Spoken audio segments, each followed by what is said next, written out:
my expectation of watching somebody on stage is that they're going to do something to entertain me. So I feel like at the very least, I should be as locked in as I possibly can. And that will benefit anyone watching. Like the more locked I am, the better it's going to be for them. And that is a weird thing to get over too, like kind of stage fright of like letting go to get in the moment of stuff like that. That's a weird thing that took me a long time to do as well. But you just got to accept that sometimes you might embarrass yourself. They're off in the Kentucky Derby. Interest of the greater good for me to smoke a joint and calm down.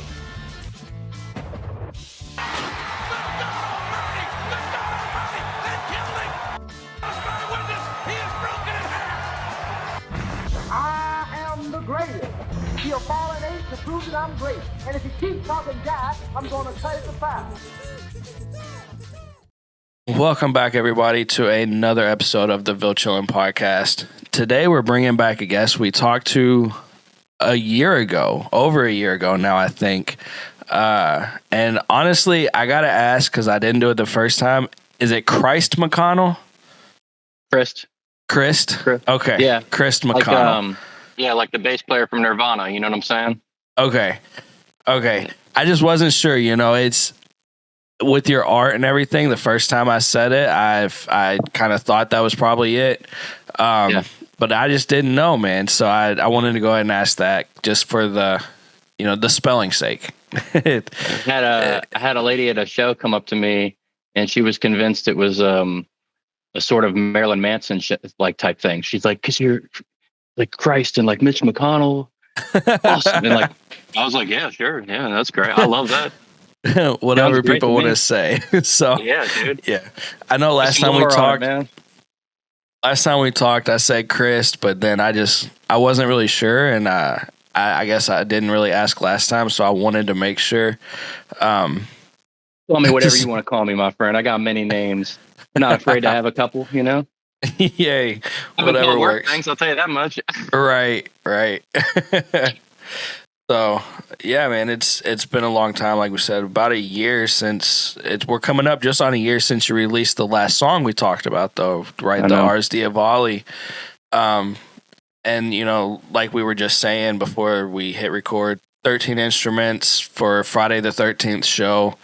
Really cool concept. And we didn't make that Friday the 13th show, but we did make the camp show, and just wanted to say again, it was awesome, man. Seeing you do what you do live is, you see it in a video, but there's no faking the live. Yeah. It's a high wire act, as Penn and Teller would say, that's always what I think about, is like how magicians, like, there's a small room for error. But dude, that's why I like it. It keeps me present, I can't think of anything that forces me more. Do you want to humiliate yourself, Chris, or do you want to you got to be in the moment? You got to try and lock this in, baby. Yes. I'm so glad you guys came out, and shout outs to you guys for coming out and supporting it anyway, man. Anyone coming out and supporting live local music, you guys, I think, tip the venue and everything, man. You guys rule. I was hyped to see you guys. I wasn't expecting to see you all. It was awesome. Great. And it was again about a year ago. It was during Louder Than Life too. So today is the last day of Louder Than Life. So full circle, but we definitely glad that we got to do something local versus awesome. Me too, man. They're going through it right now too, aren't they? Yeah, it's a little hurricane down there. Yeah. It was a couple years ago when it got stormed out like that down by the waterfront. I had a ticket, and I don't remember what year that was. I was just talking about that with someone. It's crazy that keeps happening. And then it was by the waterfront, and I guess that's the year they decided to relocate. So it's still. And now they're pretty far away, and they're still in the same problem. What a bummer. Time of year or something. It still worked out though, because I heard all the local venues were filled up, like Mag Bar and all the other ones. They were packed because all the people who didn't get to make it out. So it worked out. One of my heroes is the singer of Rammstein, Till Lindemann, and he was supposed to play, I think, Friday, and it got rained out, and he stuck around and played yesterday here, apparently right before Motley Crue. Dude was out at Wrong Side Bar, hanging out and doing shots with everyone. I cannot believe I missed that, so man. Cool. That's crazy. a bunch of Tom Morello was running around the Whirling Tiger, I believe. At least, if you're tracking all that on the old Facebook. Right. No, I'm weird. Actually, we used to listen to Rammstein all the time, dude. Right, well, would you say that he would be they were like an influence on you at all, or in some of your huge music? Influence, huge. That man in particular, their front man. I would say now, if you follow his solo career, dude, oh man, the range of styles of music that he'll do, I just respect it so much. You can tell it sort of starts there. He'll either write some sort of poetry, and it's also in that deep, German guttural, like voice still. But dude, he sings in Spanish, English, but the range of songs and the stylized videos that he puts out with them, dude, Chef's kiss. I can't think of anyone who does it and expresses himself as eloquently as that dude and that band. I mean, they've been a gold standard in my brain for a long time. Crazy. And have you ever seen their live show? Without giving up too much, because I saw them this past year or two, they came back, and the time before was 10 years prior. And I saw them with my cousin. Dude, they played this indoor venue. They're like the fire band, like they're shooting. I knew they were going to be fire, like UFY. Like I knew it was going to be. Yeah, hot. exactly. The show starts off like, without giving too much of their show away, it was like a brick wall, and then they just start hammering through the wall, and then there's beams of light and fire shoots out, and then they just start playing a song through some wall that they busted through. They're crazy. They're unbelievable. I love that. I know not everyone enjoys theatrics thrown in, I guess, with a live show, but I loved it. I think that's amazing. Adds such a different element to it, It's all about captivating the audience, right? You got to do something to captivate the audience, and the more theatrical you make it, captivating it really. It creates separate memories from the music everybody already knows and been listening to. You add a certain story to it. You add an element to it. Yeah, and then suddenly it can mean something entirely different. Yeah, totally. I totally agree. It's like I understand why people wouldn't appreciate it. They maybe musicians or someone who are really into the technicality of playing. But to me, like you just said, it's just another level of going, well, we got this opportunity to we're going to be on stage and we have this amount of time here. We could tell a story visually as well as playing it with this song. And that's what's I agree. I think that's what's so cool about them. It's like their live show is almost like a story playing through, and you could take what you want from each of their songs. You know what I mean? Some of them are pretty on the nose, but like they're clearly telling a story tied to the song, and then some of them are just like these wild theatrics. It's awesome. Have you ever seen like a Mon Amarth? Have you ever heard of that band, the Viking band? No, I haven't. Dude, I just caught them over summer as well. They have like Vikings come out and fight in the middle of the show. That's crazy. It's awesome, dude. It's great. A big old Viking boat is in the background. Like what comes to mind is like like Guar or something back in the day. Like that's just and Alice Cooper. We was talking about Alice Cooper the other day. Like so, yes, I love even Anson. Schools out. Yeah. He's kind of the OG, of big theatrics. Them and Kiss, right? Dude, Guar as well. Speaking of them. Do you all remember that show that they did at Sounds? It was called Sounds of the Underground. They did it at Waverly Hills Sanatorium. Yes. Were you there, man? No, I wanted to be though. Like I don't know if that was the same year Lamb of God was there. We was listening to the show we did the other day with you, and I think you were saying that somebody local was played at Waverly, and I didn't know if that was still Sound of the Underground or what. Oh my God! I said someone played out at Waverly locally. Yeah, it was a local band. It was somebody. I don't know if you said you was affiliated with them at one point, or like just somebody you were kind of talking about the time period of like the new metal, but it was a year ago. I mean, but you're saying Guar played there. The Guar played that regardless. Yeah, that was my first time seeing Guar, and I just got one of I don't know graphic y'all let me get, but like one of their puppets guitarist is just like he has like a big like dick that's just kind of dangling. It's like a huge massive appendage, and it shoots out a liquid every so often.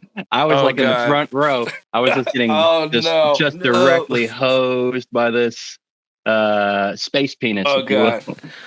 But that was that's an experience only so many people get to experience in life. Oh, dude, that was also the Kentucky Bible incident too. Have you heard of that? No, dude. There was. I'm sorry, I got all kinds of show stories, man, today. But that same show, Behemoth played here, and they got banned from playing in Kentucky for a little bit because the lore of this story is that this was the last show of that Sons of the Underground tour playing at Waverly. And I don't know if you know who Behemoth are, but they're a pretty, I'd say, kind of anti-religious. They're a black metal Polish band. I don't want to say they're anti-religious, but gotcha. They're a black metal Polish band. Poland and the Catholics, they got a whole history, right? Poland goes hard. Church burns. Just a couple. Right. There's a few. Well, another band on that show was kind of Christian. I think it was I think the rumor is, this is all lore, is that it was a Devil Wears Prada kid. One of those, that band. There was a band called Devil Wears Prada as well, which I like a couple of their songs. And they came up to the Behemoth right before they were about to go on stage. So they're in their war crazy gear. They paint up and everything. And he was like, "Hey man, I don't think I'll get to see you again. We're about to leave, but I wanted to give you this book." And he hands the singer of Behemoth a Bible. And this was right around the time I was, my little high school self was arriving at this show, "Oh my God, Behemoth is here." And he walks out on stage with the Bible, and you can see him looking off to the side of the stage, like he's looking at someone. And he's like, "Someone hand me this book." And he just starts ripping it up. He's like, "Fuck this book. How dare you present this bullshit?" And then he plays a song called Christians to the Lions. It was a very appropriate intro, I guess. Kind of icing on the cake. And it shook dude, it put out a vibe. It was awesome, in my opinion. It was awesome. And then they do their Spit and Blood. It's a whole thing. That after that, they got banned from playing in Kentucky for a while, apparently.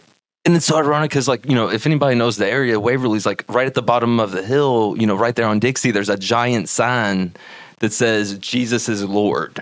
Yeah. And it's kind of ran down, to be honest, it's not it looks like something you'd see in the middle, the sticks or whatever. Yeah. And it's just for that to happen right above there and there. It's just, it's the Bible Bell, man. It's the Bible Bell, baby. I'm just getting at that. That was a crazy show. That was what a time, man. What a time of wild ass shows. Dude, it being by ghost too, with the appendage shooting out. If y'all are familiar with the episode of South Park, I'm just picturing Randy Marsh in this one episode where they didn't have internet, and he's like, "It's a spooky ghost." No, it's a spooky ghost. Yeah. And all there's all the ghost splurs or whatever. Well, it's got splat everywhere, man. Okay, go on. I love South Park, dude. Yeah. No, man, great shows. Louder Than Life rules. We're supposed to play tonight. Now that we're talking about this, is it Korn? Are they finishing it out? I have no idea. Korn, bro. I've seen Korn probably more than any band I can think. Love Korn, especially once they started doing more of that that mix of electronic and stuff. They did some stuff with what was it? Skrillex, yeah. Once they did a little blend with Skrillex and stuff, that was really cool. I didn't, listen to their stuff in the late '90s and stuff, and then compared I didn't know how that would mesh, but did awesome. And oh, dude, I was such a huge Korn fan. That was another big band for me, man. I could go on for a few reasons why, but I still to this day think and appreciate the rawness of the emotion from their first album. And I give it a lot of it to, I think his name's Ross Robinson, I believe, is the producer of that album. He did the first Slipknot album too, but man, he got something out of those dudes that is it's terrifying, and it's the emotion is real. That's why I still to this day respect it. And I music like that, to me, it still strikes me. If you listen to some the song Daddy from Korn, so hard to hear. Scissors from Slipknot, when you get to the end breakdowns or whatever, dude, it hurts to listen to. It's brutal, but that's great art, man. And then for him to perform it live, I've only seen I think one or two videos he perform it live, and it's just rough. It makes me sad thinking about it. But that band, dude, I love Korn. Oh my God, I love Korn, dude. The guitarist Monkey, still to this day, I still want a 7-string or an 8-string guitar. I'm a left-handed person, so it's always been hard for me to get instruments. So I don't know. Corn's huge for me, dude. Yeah. I think they were one of the first shows I ever saw, and I painted my own shirt and made like the word, you know how like they had their old logo and it was just like a white shirt with the black like Corn across the shirt. I made my own, dude. I was a super nerd about Corn now that I'm thinking about it. Nice. Well, so would you say that they would you consider them one of the influences too, like in your art and your music and stuff? Absolutely. Absolutely. That whole time period, I can't. So growing up, I had a buddy who we kind of had this fun trade-off of like really exposing each other to, I guess you'd say, like music that you choose to listen to as opposed to just like music you hear on the radio. And a big band for me was probably System of a Down. Like I got really into System of a Down. Still this album, dude. Still love that. That's still probably like my band. And I love that band. That whole era, like I said, that kind of new metalish era is deep in my heart. Linkin Park, these bands. But my buddy that I met around that time and that age, like skateboarding and whatnot, I introduced him to System of a Down and he introduced me to Korn. And I would say that really started to get us to be like, I don't know, I started to hunt for music. I started to seek out music. There's Tankian is a badass too, man. Well, a lot of those bands I was kind of discovered them actually through like the online. Well, of course, the sharing music, Kazaa, Napster, and everything else. But right before that, there was a Columbia House. Like they did this thing where they said it was like 99 cents a CD, and like I was like, "Hey, mom!" Like I was like, "It's only like $12." I don't know, like she probably ended up paying like hundreds and hundreds of dollars, but it was a scam, wasn't it? It was. It was. I think I watched something about that. Yeah. But like that's how I felt. Like they had Hybrid Theory and all those like when they first kind of came out. So like I felt definitely. I remember that. I always wanted that too. I guess I'm lucky I didn't fall for it. I was definitely susceptible to that. There's a comedian, I think his name is Joey Diaz. Do you know who I'm talking about? Oh, dude, yes. Joey Diaz, associated with Joe Rogan.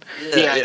The story talked about how he would just steal those CDs, like get them sent to him and maybe sell them or something. I don't want to fuck up his story, but like I know that he's got a funny deal with those things too, man. Joey Diaz is hilarious too. very, very funny dude. Hilarious dude, man. Yeah, but that whole era, dude, I love all those bands. I love the rawness.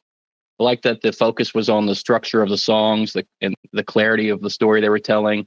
I'm still somebody that appreciates technicality in playing, but I know that era kind of gets shamed for killing the guitar solo. Like that was no longer cool after like the 80s. I would say probably made it like the coolest, and then grunge it was still there.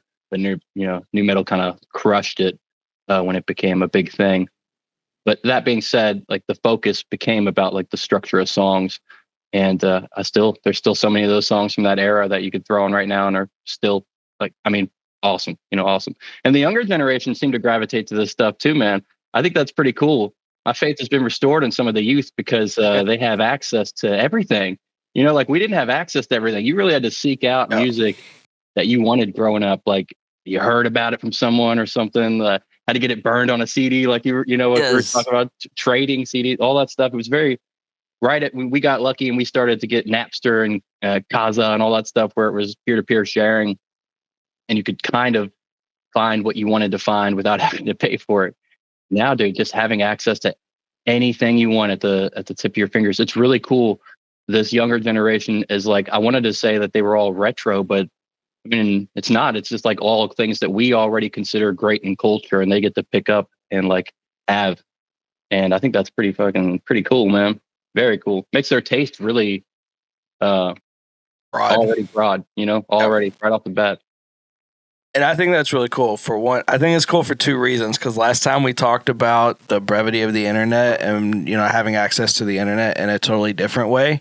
It was more about learning and everything, but now it's about the access to entertainment and the access to sound. And I think that's really awesome. But yeah, dude, today with like the access of YouTube and everything, before our generation, there was really nothing. Everything you heard was on the radio or you bought it from a store, right. Whereas with our age, you had to start the peer-to-peer. But then with the age of YouTube, has just changed the world as for the younger generation. Like there's there's things, you know, I have a 5-year-old daughter, and there's things that she talks about that are like as old as I am. And I'm like, how the hell did you hear about that? But then there's new things too, you know, and it's so different, and it does add such an appreciation value. You know, you see more and more young people wearing clothes and just like sharing songs or sampling songs, if you want to talk about younger artists that are, you know, from that older generation. And it's really cool to see that crossover. Yes. You know, the age of the internet is amazing. Mm-hmm. There's and it's just like endless, like where it can go, right? That's what. Yeah, I think we were talking a little bit about that last time. Like, what happens when you can cue an orchestra with one finger, as far as like making music? Where does that send all this? And the exact same could be said with when you have infinite access to information. It's like you hit. You're just able to explore anything you really want to explore to its like fullest extent. You can just go all in. From a Wikipedia rabbit hole to a YouTube rabbit hole to any other forum you can think of. We could talk fun, like worrisome stuff, though, is like what it does to attention. That's what I think is worrying. It's destroying my attention too, man. I remember even worrying about that back in like studying psychology. We would talk about what's it called? Like retention versus retaining, I think, or like sort of like retention versus recall. You can, you know, you could learn something I could study tonight and be able to recall it in the morning, but will I know it in a week? If I can know it in a week, that's retaining it. Our retention is just bad. That long-term versus short-term memory. You were talking about like even the structure of a song, though. Like I was listening to Tool the other day. And it was, I forget what song, 8-10 minute song. And about halfway through, I'm like, dude, you know, the song's still playing and it's awesome. Like, it's just like it just started.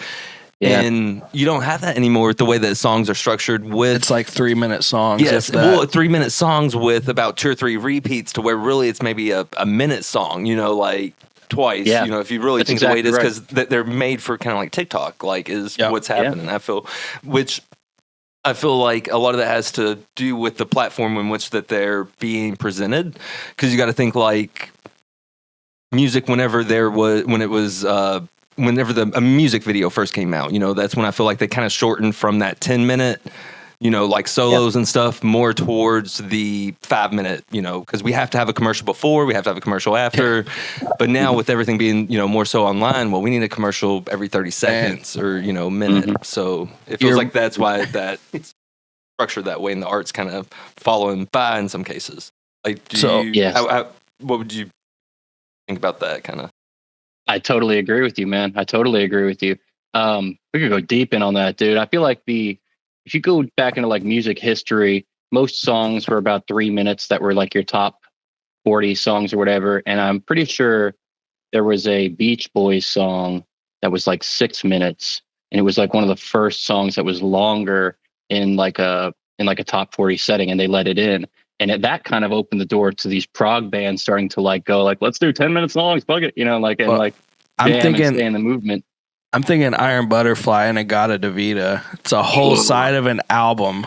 It's like 15 minutes long, you know what I mean, of nothing but different instrument solos. So it's crazy because, you know, that was right in the 60s, 70s era. Yeah. But it was like cool to explore those spaces to like the utmost that you could, you know, and because there was maybe it had to do like we're talking about, like a limit of access to these things. So you kind of let these guys. It seemed like the labels and everybody were way cooler with people pushing the limit, and then just like let the artists do the thing and let's see what they find out there. Because now, ever since I've said that, like it's exactly like you said, it's just gotten tighter and tighter. The songs have all gotten shorter, and you get into reels and stuff. And it's like I worked in advertising for a second, and a good little note from that was that you have, I think it's like 1/100th of a second to catch someone's attention, like with an image or like a sound or something. It's like a crazy short period of time, how quickly people will just skip to, you know, the next thing. That even me, like looking at like the state of how people take in music, when I was first starting to put things online, I would make things that were like way shorter, like little 30-second like loops or something, just because there was stuff I was working on anyway. I just get bored and come home and make it anyway, and I would just share it. And that was from there. I just slowly stopped caring about like the rules of an algorithm and like start to explore more like, what do I want what do I have to say? Where can I take this sound? Where would I like to check this out? Oh, I think that's interesting. Let's see what maybe will respond to this or whatever. It's good to have, I think, that whole arc as an artist too, kind of get that out of your system. The obvious influence of like, okay, I want to sound like Marilyn Manson or somebody at the moment. Oh, I want to make sure that these people hear my sound. So I'm going to write something that's only 10 seconds long. That's going to get their attention. Get all that shit out of it's good to get that shit out of your system. If it works for you, great. But at the end of the day, every artist is just going to say what they want to say and like say what comes through them. I feel like art at its like most pure, you feel like you didn't even write it. You feel like it's just something that fell out of you. And if you're all focused on trying to, go viral or like, catch a wave of some kind, that's all good and well, but like good to know where you're going to land and to be ready for that. And have something to say. Yeah, definitely. That's some really good advice to honestly anybody trying to do anything in this digital world. Yeah. It's even multi-billion-dollar corporations have to find a way to kind of set them aside from the noise to where they get noticed and they get recognized, and there's a different purpose behind what they're doing versus what editors are doing, because otherwise everyone's doing the same thing and creating monopolies. So it really exactly they are. But that's what makes little businesses matter is, people actually stepping up to support that little difference. And it's the same thing that makes you stand out from the crowd. Right. When everybody else is doing like, those 1 minute, 2 minute songs and you're doing multi-instrumentals, solo, like that's definitely. Yeah. Yes. Yeah. Thank you, man. Thank you, dude. Thank you. Like I said, this is all, dude, all right, not to get super dorky, but I just like feel like where is music going? Like I just think like, where is all this going?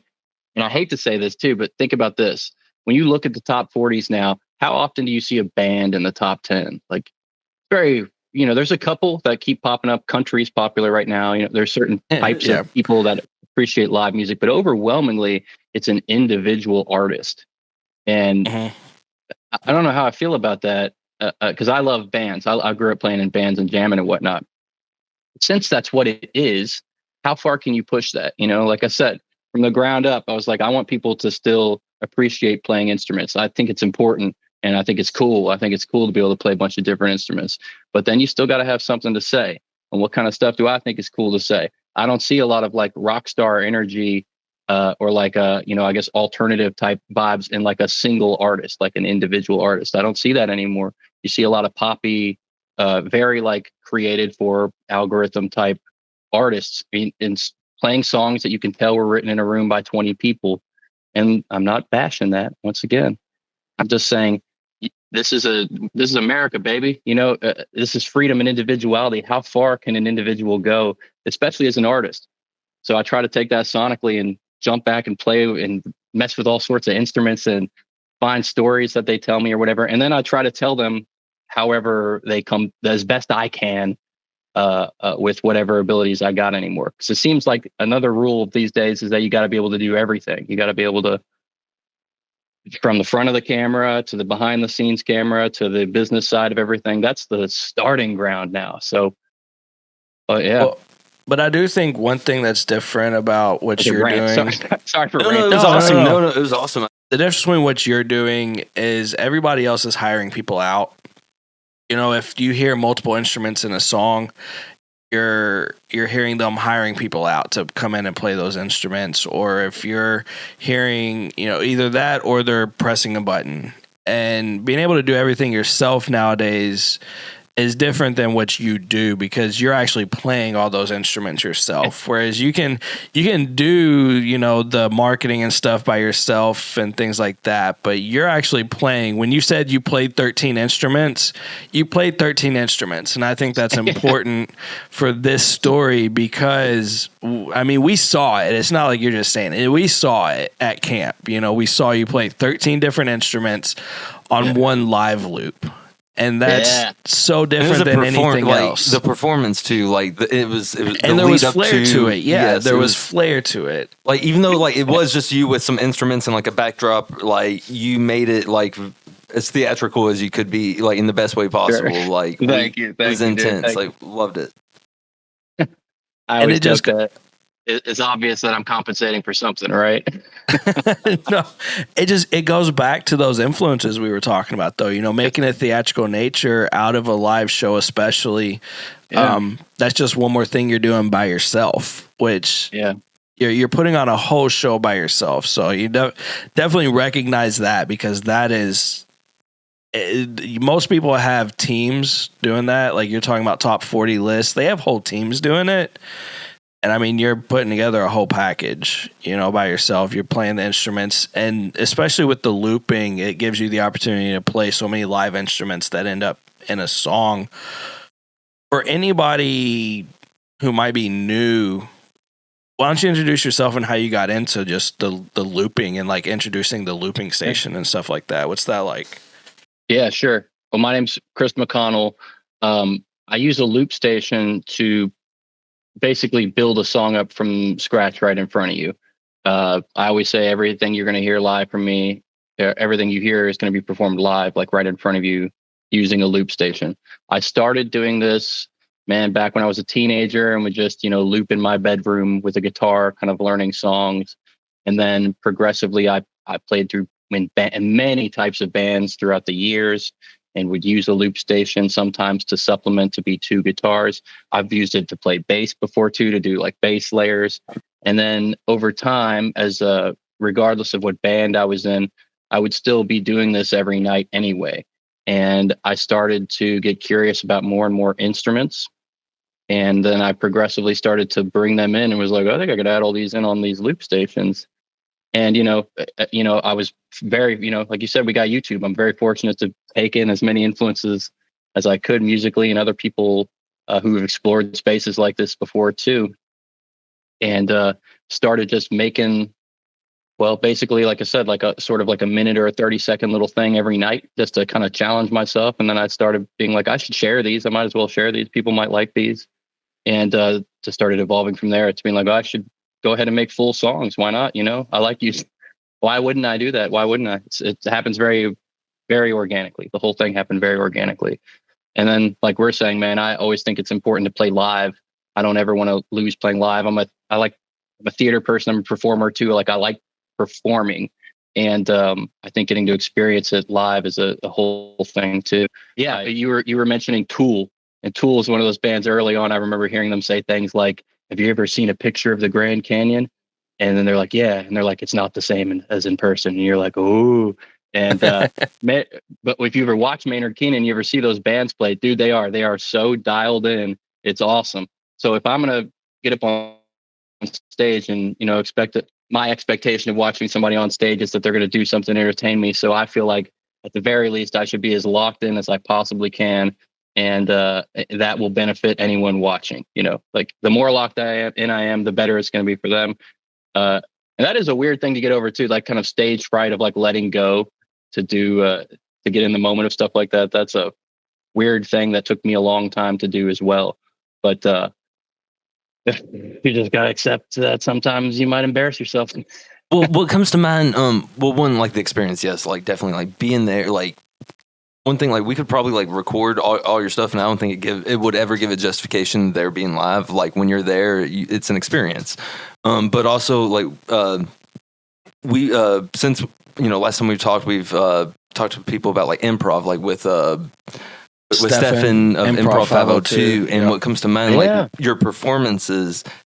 What comes to mind is improv, like, because I could only imagine, like, I'm sure there's a lot of planning that goes into it, but whenever you're doing all that by yourself, you have to use yes and, I would think, like, because if there's a mistake, you just keep going, and like we don't hear it. I've never, like, we listened to your show, we didn't hear a mistake, but if there was one, like, I'm sure you just kept going. Like, would you, like, it's just awesome. Yes, you nailed it. You already have to have kind of pre-planned routes in your brain to like, okay, I can jump off to this, to that, if this goes south. Like, if this doesn't go left, then we can go right, but you got to bring it back to this. Yes, you're right. There's a whole bunch of like really nerdy technical ways I could tell you I do that, but it all comes back to what you're saying, man. Like putting in the effort to being as locked in as you can. And improv is a great thing to bring up too. I used to do a little bit of improv, and I used to do stand up, and I would say a lot of that. If I didn't do that stuff, I probably wouldn't be able to do what I do. Because it is hard. And when I will say, when you bomb in comedy, that hurts. That hurts. It's a lot different than you like that stays with you for like days. Oh my God, it's so embarrassing. It's so, if you think you have something that people are gonna love and think's funny in your head, and then you say it to a room, and they're just like, they're looking at you like, how dare you, or where, dude, the faces just haunt you. They just haunt you.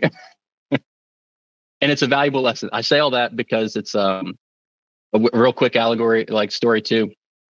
When I used to bartend, and there's definitely, if you're early into bartending, there's a baptism that happens where you go into the weeds and you go in there alone and you get destroyed. It'll happen. It's guaranteed to happen. Like, it's going to happen. It's just like a matter of how you're going to handle being in the weeds and burning like that.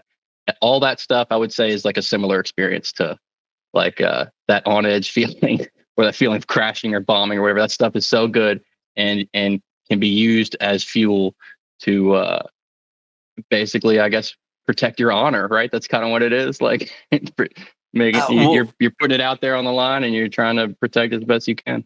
Well, both of those, I could imagine you're dealing with a lot of drunk, either customers or audience members, right? So if you're a bartender or you're a comedian, there's going to be hecklers of both sides, So like, yeah, hecklers are the worst. I've had some funny hecklers in my day, man. God, we could go on hecklers alone, man. I've had drunk people fall on stage while I'm playing. I've had people like get up, like filming in your face, like insulting you, like they're mad about like the way you're doing something. But a great way to handle a heckler, I saw Mitch Hedberg do it a long time ago, is someone was yelling like that they thought they were funnier, is to just call them up and swap them. I was playing back when I used to do a cover show. And on the mic, just hand on the mic. That's exactly what I did. I just swapped this guy. This guy was mad about some song, and then I was just like, oh, and I started playing it again and introduced him. He was going to come up and sing it, and all of his friends clapped for him, so he had to, and he came up, and shut him the fuck up, He said, I think they kicked him out after that. That's what happened. Old hecklers, dude. Like with improv, like with the yes and, like what I think of, like I guess sometimes you have to, or the yes and with improv, like yes and your partner, where when these solo acts, I guess you're yes anding yourself. You have to be confident in what you're going to do next, whether if it bombs, keep going and know it's going to work out. Yeah, yeah. And I'll tell you, my nightmare is having like a bad feedback loop. Like, because then it's just torture. Everyone's caught in it, and I don't want to torture everyone, obviously. But to speak to what you're saying, when I play live, like you said, like you all saw the 13 instruments show, my goal is to I typically try to do a live show to where each of the instruments I like playing has like a moment, like I can give each song like sort of a moment. And in my head, if one of those instruments is going to fuck up or something's going to go south, I know that I'll just jump to the next instrument. Like you're talking about, I know what I already kind of have the path planned out. I've walked the path a bunch, plenty. Yeah. Yeah. Well, and kind of to that point of jumping from instrument to instrument, last time you mentioned when you kind of introduced what you did, I guess you said like the 13 instruments and each instrument adds to the story. And I think that's something that's important to bring up is like, and I heard you say that before, but then I heard you say it when I listened to it again recently, just in, preparation for this conversation, that even watching your videos, every instrument that you add in comes with a different segment of the story, especially for your videos. And that was really cool, man. Like, how do you plan for something where you're going to be doing so many different instruments, especially something like 13 different instruments, and you have to add to the story that many times? That's crazy. Just like years of like hashing this out. So there's sort of, let's get nerdy, dude. I'm gonna get nerdy on you. Okay. There's sort of two ways that I try to map out a live show. There's the first one. There's the story. Do I want to tell a story? Or there's obviously you want to entertain people, like what songs I think are entertaining and pop up good. but technically speaking, what songs are in what tempo. So if I have two songs that I both know are 90 beats a minute, I can smoothly slide that song into the next song and no one will probably even notice. You know what I mean? And if I do the loop correct, the first loop, I'll be able to do two songs off of that loop. Now, it would take me frankly a few years of like being like me having this idea of a couple of ways I want to do to a live show, like what instruments I thought would follow path, and finding out that it's like a nightmare to get different things set up quickly in between a time period to the next song to where it makes sense without losing everyone's attention, especially a bar. A bar is a good, test for this because people have the minimal attention on you anyway. So Yeah. if I have some kind of song that's going to jump to another song and it takes me longer than 30 seconds to get that next song, like, swap to my keyboard to synth, swap this drum to an acoustic drum real quick, make sure that my electric guitar is on and not the acoustic real quick. If I can't get that right within 30 seconds, they're gone anyway, bro. They're gone anyway. So it doesn't even matter what you play. Like you already lost them. So it took a long time to kind of figure out how long I'd be in between certain things and what was worth, which ones I felt like were worth doing that. Now, I'm fortunate too that I have a whole bunch of like songs and material that I can just kind of pick through and try to organize a story off of too. That's when I do my live shows, especially for like you gentlemen, you all got to see the like my sort of Southern Devil show. That's sort of the theme of that show. And like I don't want to get like too much away without seeing it, but there's definitely a theme and there's definitely a story going on that has to do with my Crossroads story, all that. Like that character to me, like I try to take that character through all those instruments and have it make sense to where by the end there's like a nice like almost feels like a movie, right? Like we were like, damn, that was a journey, baby. That was a trip. I've got another one that I've got orchestrated too that I'm going to do. I've done a couple of these now where I call my 2-act show where I'll do that Southern Devil set and then I'll do my Cruel Buddhist set, which is fun too. There's a little bit more, I would say, obviously some Eastern influencing type sounding songs, but a similar journey, man, a fun journey to go on. I try to take you through as many instruments as I can, as long as it makes sense to a story through that set as well. How many instruments do you play now? We know it's at least 13. At least. Dude, you want to see something cool? Well, I just got one. Yeah, dude, I just today got something new I'm going to be testing out. This little guy right here. You see this? What is that? It looks like a little boat or leaf almost. Okay, please don't make fun of me. Y'all are getting something fresh, bro. I've just been messing with this thing for an hour. This right here is an American jaw harp. This is a cowboy instrument, baby. It sounds like, to me, like when you're going into the desert, or like, it also makes me feel very like Australian. What you do is you place this guy sort of like right on your teeth here, and you're hitting this harp button. Like, I don't know if you can hear this. It's like a light thing like that. But you basically make A-E-I-O-U like type gestures with your teeth and breathe. Starting to hear it. It's like a harmonica vocoder or something. It's like a vocal harmonica, yeah. Sort of like I've seen some weird trancey things with it. I think that this can turn into some kind of cool character, Okay. That sounds really cool. Like something almost robotic or something like that, I can't wait to hear that come in. So sparks me, dude. Yeah. So that's crazy. So how many instruments do you think you play? Like what number do you think you're at? Because there's got to be so many. There's a bunch, dude. Yeah. Let's see. We can try and take a look at the room around here. The death whistle and stuff. Like there's so many crazy ones. Like how many would you say? Maybe between 15 and 20, like total, but probably I kind of group all instruments now like as like they're like wind or string, keys, percussion. Like most keys are easy for me to pick up. Most strings are pretty easy for me to understand as long as I get like the tuning of it, which you could usually figure out. Wind instruments are I'm the most new to, so it's always the biggest hurdle for me, but I love them. Dude, I've still got a couple of instruments that I'm trying to get down. I'll give you another spoiler one, dude.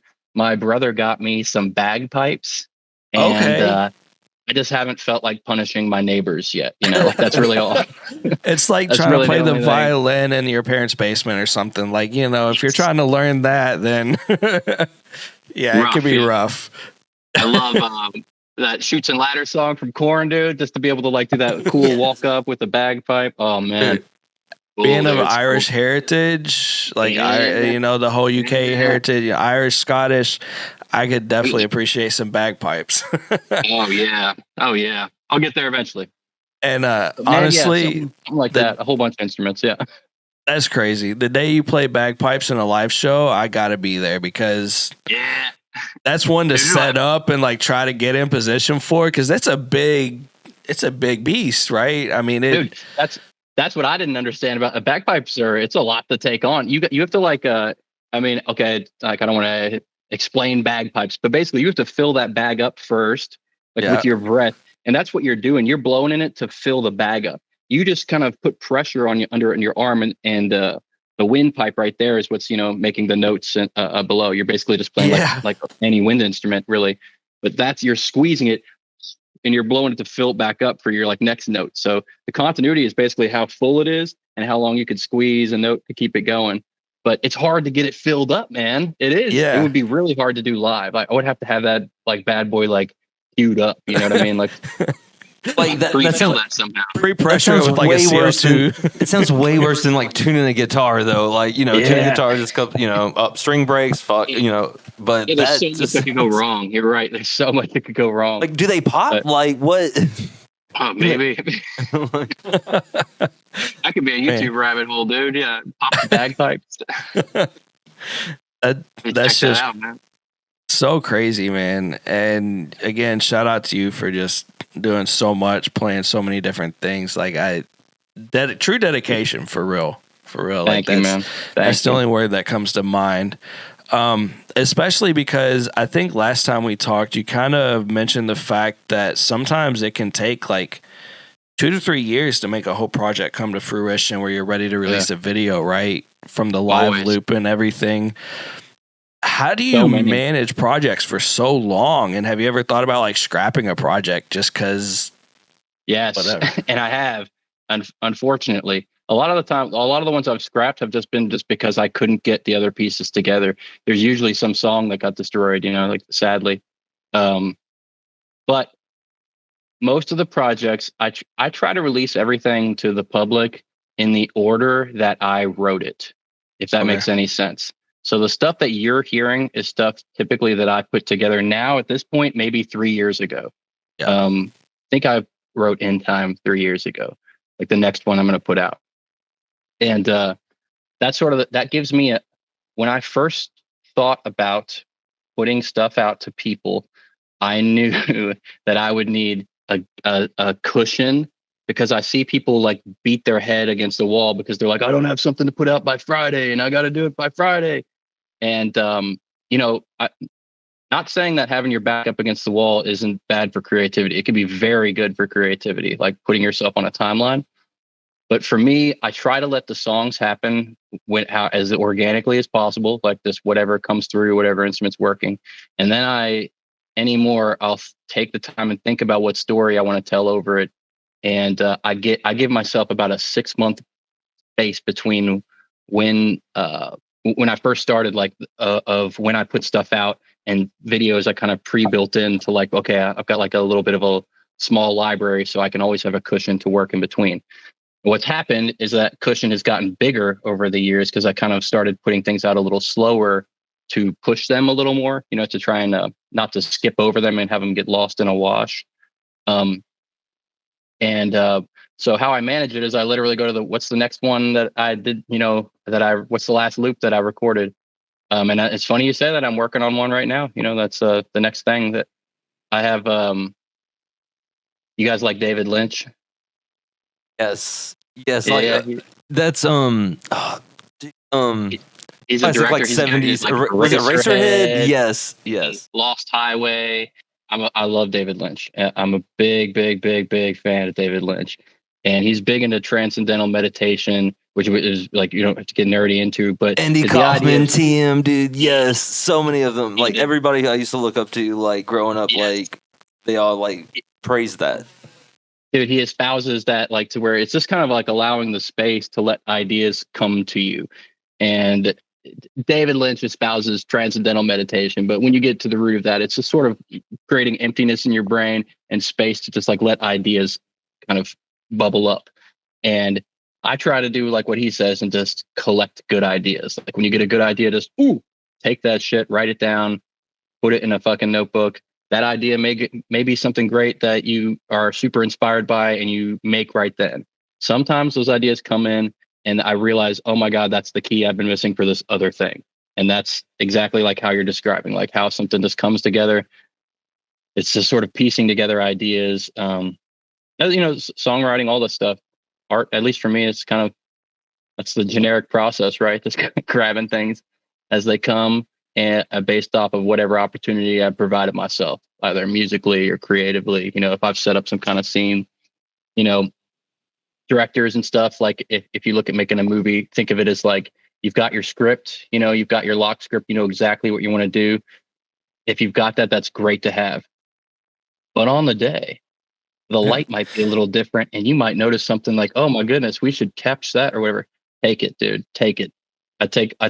I'll just collect things like that. I'm a videographer and a photographer during the day. So if I've got my camera around, I'll shoot shots just to maybe that'll be useful to me. Maybe it'll be useful to other people too. Maybe like something I can upload as like B-roll or something before the AI just replaces all the sky footage.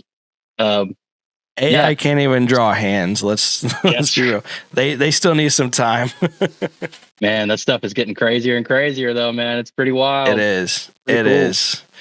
I didn't mean to derail what you were saying. It was very important, but I think there's definitely always going to be space for true artists, true photographers, true videographers, and things like that. AI is still struggling with a lot of things. Yeah. It's easy to think about when you just step back, think like your wedding day. If you have your wedding day, AI cannot create the video for your wedding day. Somebody's got to be there to shoot that. Like just moments like that. It could be anything. There's always going to be a necessity for people to be there to make something. And hopefully that's the case, bro. Who knows what it'll turn into though? It's getting weird already, man. It is scary too. When you talk about tech and stuff, it's definitely scary. So you mentioned you do videography and photography and stuff. What's your background in videography and photography? Because your videos are all very intriguing, to say the least. Like you never really know where a video is going to go, and it always goes down this thing. And then like with with the way your music, going back to you playing a different instrument for like so many different of the scenes, it's almost like every new scene has a new instrument associated with it, with what you do. So how did you get into videography, and like who are some of your inspirations in that? Great question, dude. I got into videography probably with my like younger brother and cousin when we used to get together and like film Jackass videos or making our own little James Bond movies, which are out there still. You could still find somewhere on the interwebs. But probably around that time, I got really interested in cameras and particularly video. I would say that I was just talking about this with someone the other day too. There seems like there's two types of like creators like that. There are people who started off behind the camera and had ideas that they wanted to make in front of the camera, and they didn't feel like they could do them themselves in front of the camera. And then there's people who have an idea that they want to get on camera, but they don't know how to get it on camera, and they're trying to figure out how to do it behind. I would say I lean more into that category. When I was in high school, we had a thing called ETV. I went to a school called Trinity, and we would do like sort of little segments, and I would basically end up usually going as gonzo like as possible on little segments that I could. They would want me to, I can think of they wanted me to cover the quick recall tournament. And I just tried to make the video as dramatic and like as crazy, frankly, like as little to do with quick recall as possible. It's like little fear the state of Ohio. Dun, dun, dun. Right. Like quick recall it's pretty boring, but like, there's elements of it that are fun, and there's certainly stuff that you could play with. And that sort of stuff is what would get me into wanting to learn. Am I freezing? Uh-oh. It was a split one. Cool. Like, I think we're good. That stuff wanted to get me to learn behind the camera. So really, man, I've been doing this like since I would say like I was like maybe 7th or 8th grade. I started to mess around with cameras. I did it all through high school, through college. I initially got hired as a tutor for like Adobe, but I stopped doing it because it didn't pay very well, and I didn't really want to do it anyway. But I started to work at a company, and I worked sort of as their creative person for a little bit. Then I worked like purely as a videographer, and then funny enough, I got into photography just like by means of doing videography. I've always said I feel like photography is harder. I feel like it's harder to catch like a single image that tells Absolutely. like a story in the way that like you can do with motion. But I prefer video. I prefer like telling a story. I love movies. Big influences on me, movies, dude. I don't know, man. I'm a total cinephile. I already mentioned David Lynch. I'm a big Asian horror movie fan. So like I guess the Kurosawas. Is that like the Grudge, like the original Grudge type stuff? Like, Sure. Yeah, The Grudge. I'll tell you a great one is Cure. Cure. Cure. If you've ever heard of that. Ani Baba, like these old ones. They're great stories, dude. They're like really creepy. What's the one I just watched the other day? I've seen. Oh man, I'm gonna blank, but it's a couple of stories. I'll think of it, or we could figure it out probably pretty quick. But it's like a collection of like 4 ghost stories. it's on Of Netflix. old. Or It's in the. I think it's in the Criterion collection. Like so, I don't. It's a TCM Turner Classic Movies. okay, I think that's where it's at. Anyway, it's the one where the guy's the earless guy. There's the ghost of the woman, the snow woman too. There's a couple of like really good ghost stories in there, man. Highly recommend these. Like, I mean, like I know that they're old, and we're maybe it's like a thing like where you get older, but you get more like tolerance to things that are older. But like the stories are so good. Like the stories are top notch, man. Excellent story writing, and a lot of those older directors, maybe it has to do with film because you have a limited amount of things you could shoot, but a lot of their shots just cut through the bullshit. Like you just get shots like it's like everything you need is right there in the shot. So it's way easier to, be inspired by And less angles, less camera, less, Yeah. being able to manipulate graphics and stuff like Yeah. that. Like only moving it when it's necessary. You know what I mean? Like when there's a purpose to like pushing stuff in. raw. Yeah, but understand stuff like that when people push in and stuff like that, dude. I studied David Lynch, like, Lawrence of Arabia, like classic movies like that, like how they cut and like those transitions and how they affect you or whatever.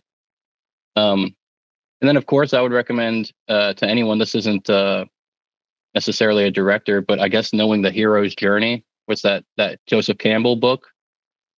I mean, I'm not a huge proponent of like that generic story, but you should study that just to find the little bumps of how the typical hero's journey goes. And then you can sort of see where directors play with that stuff and where it makes characters really interesting. I myself have always been interested in like characters of mischief. You know what I mean? Like the jokester, the trickster character is the person who teaches people a lesson of some kind. And I think that's my art almost always ends up reflecting that. Well, no matter how much I try to get away from, if I try to write something away from that, I end up right back in there. I love that stuff. Love it. And I was going to say, you can kind of see some of that in your music, honestly, a little. Hell, just the Crossroads, which we talked extensively about last time, that Ars Diaboli piece, the whole Crossroads demon.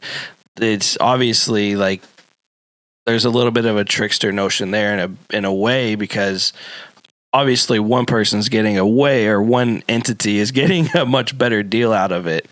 And I kind of think it it really applies there. Obviously the demons the better end of the deal, and I think you could even relate that, and it's 100%. pretty 100%. awesome to hear that and understand that. I think it helps. I think for me, maybe it helps me like to kind of take on the I perspective of that person, because you're usually in the story when you reading a story or watching a movie or something. You're in the hero's perspective, but obviously everyone's always more into the Joker or like whoever the villain is in the story. And to put yourself in that shoe and do it, it's very fun. First off, but the things you could do creatively tend to be more dangerous. And if you do it it seems like right, the person viewing it doesn't feel like, oh, I espouse what that person did, like like this bad man. I think that's good. No, but they'll empathize with it, and then they'll realize they themselves, like taking in the art, they're the person that this is. It's the Thanos arc. Helpful. You know what I mean? Yes, yeah, dude, it is the Thanos arc, isn't it? Exactly. It's crazy, because Thanos is one of those more recent figures in cinema, I think, that you can really kind of put that on. Like everybody throughout the whole Marvel series and the build up to it, everybody felt for him, began to understand him, and started to empathize with him. It really led to this whole thing, who everybody, like it split the universe, it split the whole world, really, like who was for who wanted who to win. And the way Marvel handled that was crazy. Mm-hmm. I think, which of the first one is the first one, Endgame or what's you're right, dude. What's the second to last Avengers one called? Not Endgame. I'm horrible with names, honestly. The one that ends with the snap, dude. I remember seeing that in theaters. I thought that was crazy that they did that. That was ballsy, but I loved it. Oh, I loved Everybody that. did, and it made people have to wait for the next one. Yeah. That was well done. That gives me goosebumps thinking about that. I remember being like, "Whoa, dude, they went there, man." Yeah. And so that videography is crazy. Man. Yeah, dude. Yeah, and just what story you're trying to share with what video you're making. Being a storyteller, I'd say, is the most important thing I could do for helping your videography, or really any of your art. I got another good one for you, bro. Here you go. Anyone seeking the noble profession of an artist in whatever vertical or facet you find that to be, read Letters to a Young Poet. It's a really simple book. It's about 100 pages or whatever, but it's exactly that. It's this young poet who is writing to this elder statesman type poet some simple life advice, and dude, it's all profound. It's all very, very profound. That's another thing I could leave with anyone trying in any pursuit of the arts. That's a worthwhile book. Super simple book to read. Yeah. Oh yeah, love that, because we was actually just about to ask you, like, with you having so many different skills of different, again, wearing so many different hats, we was about to ask you, what advice would you give to other new artists or other artists. And so definitely read those. Like that would definitely read that stuff, because it just gets you thinking about what what you're what it is to be an artist. First off, like what that really means, and get you thinking about what you want to say, how you want to say it. Maybe not even necessarily what you want to say, but like just observations you've made or whatnot. Or like I said, like what you're painting, like letting it. Becoming that vessel or channel and letting stuff come through. I think Michael Jackson used to say, like, leaving that space for God, as he used to say, depending on your school of thought, and interesting coming from Michael Jackson, I guess, but he's not wrong. There is like a vacuum that sort of opens up sometimes. It's weird to explain. I'll tell you a good example of this is the right before I made that song, the Ars Diabli. That song, I think I remember telling you guys that like fell out of me. Like it just like fell right out of me. It's really weird how that happens sometimes. Like I had this, it started with that Crossroads idea, and then that song just fell right out of me and recorded it easy. No problem. What's up, everybody? We just wanted to take a quick pause and say, if you haven't already, make sure to like and subscribe. Drop us a couple comments. Let us know what you like, what you don't, and let us know what you think about the video. And make sure to share out with your friends and family. It really helps us a lot. Yeah, we're on every social media platform. We're on every podcast provider out there. So whenever you get a chance, just give us a like, give us a follow. We definitely appreciate it. It really help us out. And with that, we'll get right back to it. Yo. I got a video October 1st. I got something coming out called In Time. You guys will love it. It's follows the story of a porch pirate. Oh, that's right. A good old porch pirate. And he's going to come across two very cool things local here to Louisville. There's this cool abandoned Louisville pool called High Lie, Hili. I could be saying that wrong, but it was this abandoned pool that I was able to find sort of near Outer Loop. And then also the Witch's Tree. Have you all ever heard of the Witch's Tree? No, I heard of the Witch's Hat. Is that Iroquois Park? Witch's Tree. Is that Iroquois Park? No. The Witch's Tree is down by Central Park, right? check this out, bro. It's got a cool lore to it. I wrote it down so I wouldn't mess it up. The witch's tree was in 1880. The Courier Journal wrote it and called it the Storm Demon. It used to be this place where voodoo practitioners would meet and like work on their spells and shit. This is at the bottom corner of Central Park in downtown Louisville, right? You can't miss this thing. It's like a monster looking tree. Anyway, they tried to, in 1889, cut it down, and they started to cut it down despite like the witches freaking out, being like, yo, dude, I wouldn't do that. Like that tree's like, we got some stuff on that tree. You might want to chill on that. Well, they started to cut it down. And apparently once they began the removal process, they were going to remove it and turn it into like a maypole, like a totem pole for some festival thing they were doing. Well, the Louisville got hit with like a tornado, like a massive storm, and it destroyed most of the city and killed over 100 people and a couple of people in that committee that were deciding that. So ever since then, the tree has remained like untouched. And now people leave like little trinkets and like offerings to it. But it's got like, deep ties to the voodoo and the voodoo practices. It's called the witch's tree. So, you could go check that out, get a spell put on you, baby, you know? Time for Halloween coming up. Exactly. That's right, man. Yeah. Man. That makes a little pop up in this video, dude. I try to always keep some cool Louisville lore in the stories I tell, you know? And you do, like last time, you know, obviously you had the Crossroads, which, I mean, it wasn't Louisville related, but it was the Crossroads. It was very landmark related. And then like right as we were ending, you mentioned that snake trail. It was in Ohio. You did a video about that. Is that the one that's in As Above It Is Below? Yeah. Serpent's Mound. That's right. Serpent's Mound. Without like jumping deep in on it, it's quite possibly seen as like a giant ancient fertility offering, or maybe like I guess worshiping point or whatnot. It's said that Serpent's Mounds on summer solstice and winter solstice.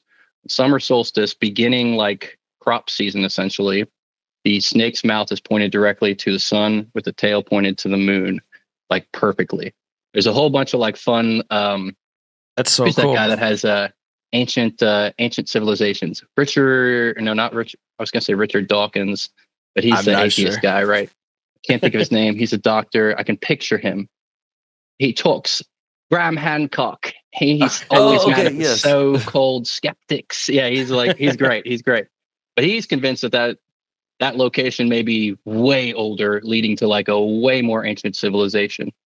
But anyway, what I always thought was interesting about that place and what attracted me to that place with the song I did was that it's sort of seen as like this fertility thing of like an initiation point for when crops are planted and, you know, when they're harvested. And then I shot the second portion of that, a sequence, like the video of that in Pleasureville, Kentucky, just to compliment it. I thought it would be a nice pairing.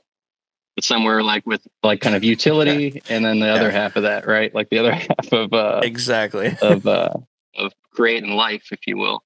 Yeah. But yeah, I just thought that those places fit very well with that story, and I was honored to check them out both and share them in any small way.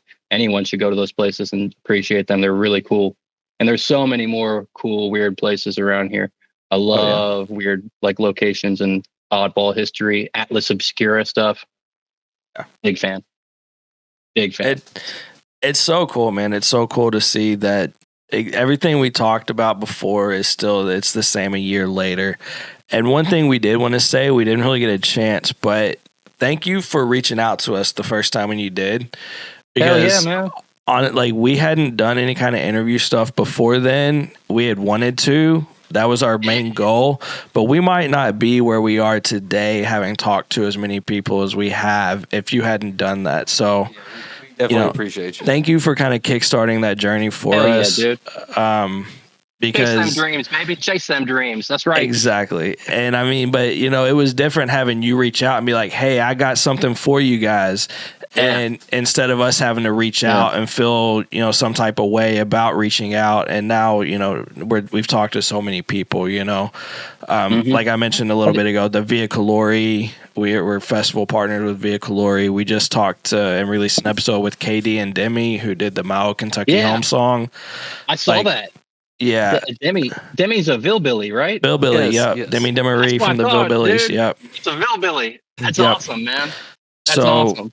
Without you kind of starting this for us pretty much almost exactly a year ago, we might be give or take a week, but thank you for reaching out, man. We really appreciate it. It's been really cool being able to see what you've been doing too through this whole time, and to reconnect with you just a year later. We thought it was perfect. Likewise, and it was time. Same, dude. Likewise, man. Absolutely likewise. And thank you guys for helping me out in the same way, man. I as you can tell, I got stories I want to share. I want to share these with people. And you know what? I find that a lot of these traditional media type routes, it's a nightmare to even get through to somebody, to just hey, yo, I got something you might want to hear. Like you guys might want to check this stuff. You can't even get a response to it. So it's like, it probably is better just working off like with direct individuals who I know, dude. That I would rather do that anyway. And even when you do get a chance to get in front of a camera with like radio and news, you get like 5 or 10 minutes. You don't get an hour and a half. Like you don't get to tell your full story, Totally. And so that's a clean cut version too of that. Right. Yeah. Right. Yeah. And really, who does that benefit anymore? Who are they broadcasting to? It's mostly like older people, and I'm not bashing older people, but it's a different audience. They're not people going to the shows, Right. Yes. It's hard to get people out of their house anymore, man. But I gotta say, I understand. You know what I mean? It's so easy to get everything you need inside anymore. I just had an Amazon delivery of this. You know what I mean? Exactly. Exactly. And thank you for kind of like displaying that for us, man. That's really cool. Cool new instrument. Cool new idea. I'm gonna go to town on this, dude. This is gonna be fun. Hell yeah. Well, man, got some fun thoughts brewing. You got any other questions so or anything? October 1st, that's when the new song is that when the new video's releasing? Is that right? Yeah, I'm gonna put all of it. I'm gonna drop it all same day, video, song, wherever you get your entertainment. If you're a Spotify person, all my loops are on Spotify. If you're a YouTube person or Instagram, whatever social media, I try to put them on them all. I try to just be available to you beautiful people. And then the next thing I'll put out probably won't be until December, but it is fun. It's a story based on every conspiracy theorist you've ever met. And the imagery that you see on a lot of my social media right now of that guy in front of that wall with the question mark, that's all from that shoot. So it's kind of fun to like round us out this year too, to all this stuff. I've got 2 more shows I know coming up right now. I've got a show October 18th in Frankfurt where I'm going to play 2 acts. I'm going to do both of those acts I talked about earlier. And then I got a show November 15th with the boys in the SBDM project. Those guys rule. Those guys from they're typically the wrong side people. I don't know if you've been to that place, but that place is tight. The place rules. But we're actually playing at Foxden, which also rules. That place has been around for forever, has many different things. Shout outs to back when it was Diamonds. You know what I mean? Other than that, starting next year, I should have a good lineup of shows coming up in the spring. I'm trying to set up something. I don't want to announce anything yet. And then all my videos going forward should be shot on a cinema camera, like 4K. So it's just going to be great quality, baby. So the one you got right in your background right there, Circle of Cicadas, that was actually shot on my cinema bad boy too, man. Oh yeah, the old cicadas, man. What was that inspired by the brood or the what was it that was supposed to happen? Well, this year was supposed to be like the releasing of the cicadas because it's 7-year cycle or whatever. Yes. Yeah. Now, funny enough, during the last cicada thing, that's when I wrote that. I think that was during the pandemic. We had a big hit of cicadas. That's when I wrote that, and I put that out a little earlier than like I mentioned. I try to do a timeline of when I wrote things, but I put that one out earlier just because I thought it would be a summer of cicadas. And it really wasn't the summer of cicadas. Right. But I'll tell you what. I saw a couple. When I shot with those cicadas, I caught those cicadas and put them in my house and to shoot that. So you just think about that, people. That's what I did for for me and for you. Dedication of the art. That was the whole thing. I bet.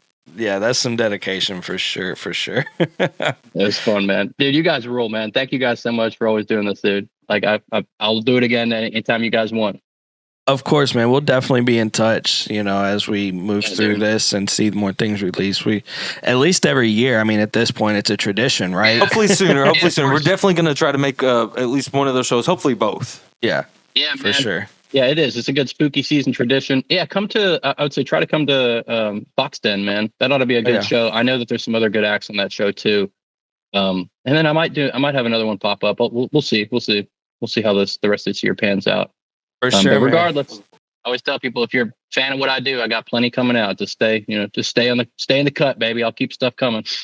Hell yeah, man. Thank you. And thank you again for joining us. Thank you for, again, sparking this whole journey for us, for real. It's been fun. It's been awesome. So with that, you did that, man. You guys did that. I mean, we try, but you really helped a lot. I mean, more than you think, like just by, starting off that first one. So either way, it's my honor, man. It's my honor. Like I said, you guys helped me too, man. This all helps. This is all nothing but good. It's all love, dude. It's all love. For sure. That's all entertainment should be. So I guess with that, man, we'll see you next time. We'll see everybody else next time. And thank you for tuning in. All right. Thank you, guys. Thank you all. They're off in the Kentucky Derby. Interest of the greater good for me to smoke a joint and calm down.